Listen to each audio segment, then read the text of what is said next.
One last SEC game, two more games overall to touch on. Number 21, Mizzou at unranked Georgia, the aforementioned disgustingly bad offense that we saw on Tuesday night at A&M. KenPom having this line at Mizzou -1. And going back to that Tuesday loss for Georgia, up 9 at the break, didn't hit a field goal until 7:20 left in the second half. Got some free throws in there. And shot quality actually had this one at A&M winning the game by 10. So right around the closing spread of 7.5. Georgia didn't have Dakota LaFew, their starting two guard, yet the market moved and closed in Georgia's favor, in our favor. We both got Georgia plus 8.5. It closes 7.5. I think maybe even 7 at one of the sharpest books out there, Circa Sportsbook. Yet they get blitzed in the second half because their offense wasn't capable of doing anything in the half court against that elite A&M defense. But LaFew reportedly practiced on Thursday. That's huge. Got hurt in practice on Tuesday night when Georgia was having a late night session getting to College Station. He's Georgia's best guard in terms of dribble penetration.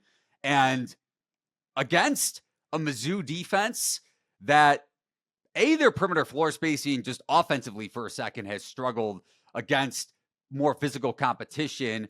Like we saw it against Auburn. We saw it against A&M. They shot 30% from deep against Auburn, 23 against the Aggies last weekend.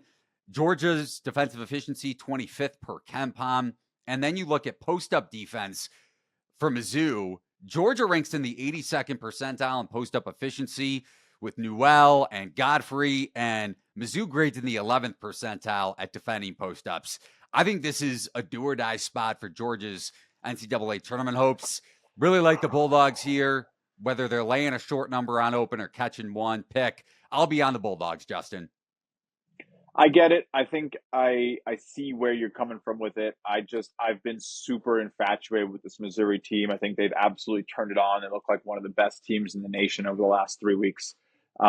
It's really hard to go against them. I mean, they lost to Texas A&M, but that was an expected shot quality win of 17. They lost to Tennessee, but that was an expected shot quality win of 2. They have been cooking. They were expected to lose Mississippi State. Again, my Mississippi State Bulldogs, so I love, and that only contributes to all my other points, thankfully. But they've looked really good, and I'm not really too upset with taking those losses to A&M and Tennessee, especially Tennessee on the road. A&M, not great. Probably want to get that one. But I think bouncing back against Oklahoma, showing you how ferocious they can be.